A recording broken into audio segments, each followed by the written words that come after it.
SIR की draft list में करीब 2,89,00,000 वोटर्स के नाम हटने पर सियासत जारी है। इस तरह से अब कुल वोटर्स की संख्या 15.44 करोड़ से घटकर 12.55 करोड़ ही रह गई है। सभी राजनीतिक दल अपने वोटर्स बचाने में अब जुटे हुए हैं। विपक्ष का दावा है कि सबसे ज्यादा बीजेपी के वोटर के नाम कटे हैं, वहीं बीजेपी कार्यकर्ता घर घर जाकर लोगों के नाम जुड़वाने में जुट गए हैं। रिपोर्ट देखिए।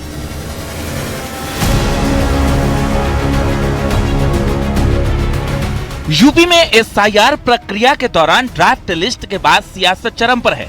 अपने अपने वोटर्स के नाम जुड़वाने में बीजेपी, एसपी, कांग्रेस, बीएसपी समेत तमाम दल जुटे हुए हैं। बीजेपी को डर है कि नाम कटने से 2027 के विधानसभा चुनाव में वोट प्रतिशत और सीटों पर असर पड़ सकता है। 2,89,00,000 वोटर्स के नाम कटने और 1.4 करोड़ को नोटिस भेजे जाने के बाद अब बीजेपी भी सक्रिय है। 18 साल पूरा कर चुके युवा शादी के बाद पता बदलने वाली महिलाओं को बीजेपी कार्यकर्ता जोड़ने में जुटे हैं। बीजेपी अब राज्य के 1,62,000 बूथों पर फॉर्म 6, 7 और 8 बांट रही है। हमारे कार्यकर्ता घर घर जाके उनसे अनुरोध कर रहे हैं कि आपका भारत के नवनिर्माण में मतदान करना आपका कर्तव्य है, धर्म है। इसीलिए आप मतदाता अवश्य बने और पारदर्शिता के आधार पर मतदाता सूची सही बने। इसके लिए हर संभव प्रयास युद्ध स्तर पर भारतीय जनता पार्टी कार्यकर्ता कर रहे हैं।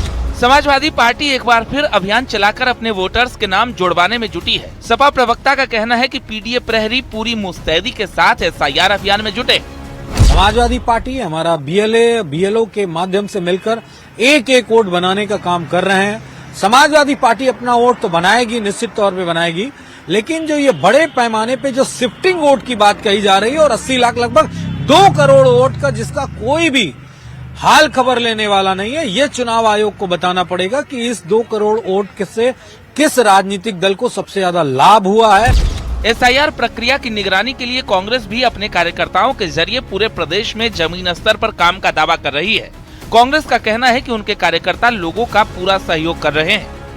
धरातल पर हमारे जो भी कार्यकर्ता हैं, चाहे वो 1,04,00,000 जिनको नोटिस भेजी जा रही है उसमें सहयोग का विषय है, या फिर जो नोटिस और दस्तावेज भेजे जाने हैं, या जो शेष 12 करोड़ में भी जो प्रक्रिया है, धरातल पर हमारे संगठन के सभी कार्यकर्ता इसमें चुनाव आयोग को पूरा सहयोग कर रहे हैं। विपक्ष का दावा है कि बीजेपी की मंशा पूरी नहीं होगी, चुनाव आयोग को वोट काटने का कोई मौका नहीं देंगे। वहीं बीजेपी का कहना है कि चुनाव आयोग पूरी पारदर्शिता और निष्पक्षता से काम कर रहा है। सभी पात्र मतदाताओं का नाम वोटर लिस्ट में शामिल कराया जाए और साथ ही साथ जो नए मतदाता हैं उनके लिए भी युद्ध स्तर पर अभियान चलाकर फॉर्म 6 भरकर उनका भी नाम वोटर लिस्ट में दर्ज कराया जाए। अब देखना ये होगा कि इस काम में कौन सा दल आगे बढ़कर बाजी मार पाता है और किस दल का नुकसान होता है। कैमरामैन गोपी गिरी के साथ राजीव प्रताप सिंह, न्यूज 18 लखनऊ। और कांग्रेस में गुटबाजी के बाद अब चुगलखोरी से एमपी कांग्रेस अध्यक्ष जीतू पटवारी परेशान नजर आ रहे हैं। देपालपुर विधानसभा में कार्यकर्ताओं को संबोधित करते हुए जीतू पटवारी ने कहा कि कार्यकर्ता आते हैं, कान में बोलते हैं, मैं उतनी तेजी से डांटता हूं। जीतू पटवारी ने कार्यकर्ताओं को नसीहत देते हुए कहा कि कान फूंकने से काम बिल्कुल भी नहीं चलेगा, मन में किसी तरह का खटास नहीं रखना है। उधर जीतू पटवारी के बयान पर अब बीजेपी ने पलटवार किया, हमलावर। देखिए।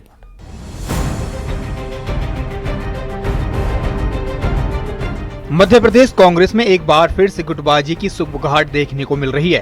पहले अंदर खाने ही गुटबाजी देखने को मिल रही थी, लेकिन अब जीतू पटवारी का जो बयान सामने आया है उसके बाद से एक बड़ा सवाल खड़ा हो गया है। दरअसल देपालपुर विधानसभा में कार्यकर्ताओं को संबोधित करते हुए जीतू पटवारी ने कहा, कार्यकर्ता आते हैं और कान में बोलते हैं। कान फूंकने वालों से मैं कहना चाहता हूँ, कान फूंकने का काम बिल्कुल नहीं चलेगा। छोटी मोटी बात होगी तो सुनी जाएगी, उनकी शिकायत सुनना मेरी जिम्मेदारी है। मन में किसी तरह की खटास नहीं रखनी है। कांग्रेस को मजबूत करना हमारी जिम्मेदारी है। जीतू पटवारी के दर्द पर बीजेपी ने बड़ा हमला बोला है। बीजेपी का कहना है कि सलाह चुगली नहीं होती है। जीतू पटवारी को ऐसा नहीं बोलना चाहिए। दिग्विजय सिंह या कमलनाथ कोई सलाह देंगे तो क्या उसे भी जीतू पटवारी चुगलखोरी मानेंगे? मेरे को जिम्मेवारी है प्रदेश कांग्रेस का। कई लोग आए इस बीच में, राता सुनो तुम्हारा खिस्सो जरा दांत काढ़ो, कई आए ऐसा ऐसा ऐसा 1 मिनट में उतनी तेजी से डांटा ना। मेरे कान फूकने का काम बिल्कुल भी नहीं चलेगा। पार्टी मेरी परिवार है, इसमें कोई हार पहनाएगा, ये हार पहनाया, किसको पहनाया? प्रदेश कांग्रेस अध्यक्ष को पहनाया। अगर छोटी मोटी कोई बात होगी तो सवाल पूछेगा, ये पद की जिम्मेवारी है भाई, पूछना भी चाहिए। मारी ढुकती है कि भैया सबके साथ नहीं चल रहा है।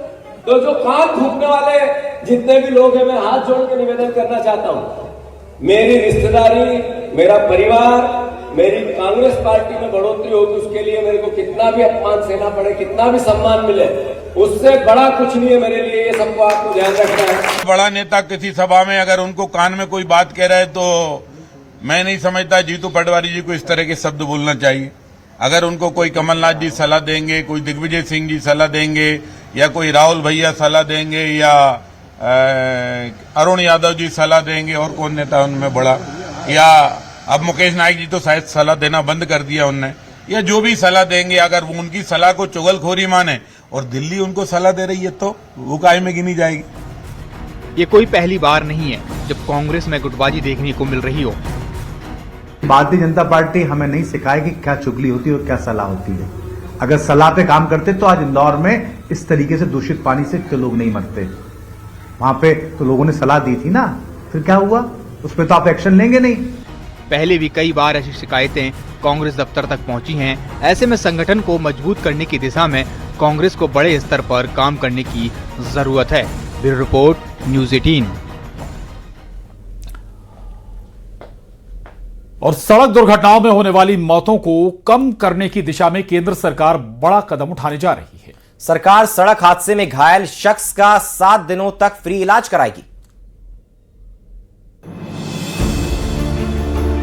देश भर में हर साल लाखों हादसे देखे जाते हैं। कई लोगों की तो समय पर इलाज मिलने पर जान बच जाती है, लेकिन कई लोग दम तोड़ देते हैं।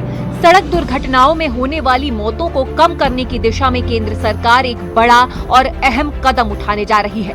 केंद्रीय सड़क परिवहन एवं राजमार्ग मंत्री नितिन गडकरी ने घोषणा की है कि पीएम मोदी जल्द ही देश भर में सड़क दुर्घटना पीड़ितों के लिए कैशलेस उपचार योजना की औपचारिक शुरुआत करेंगे।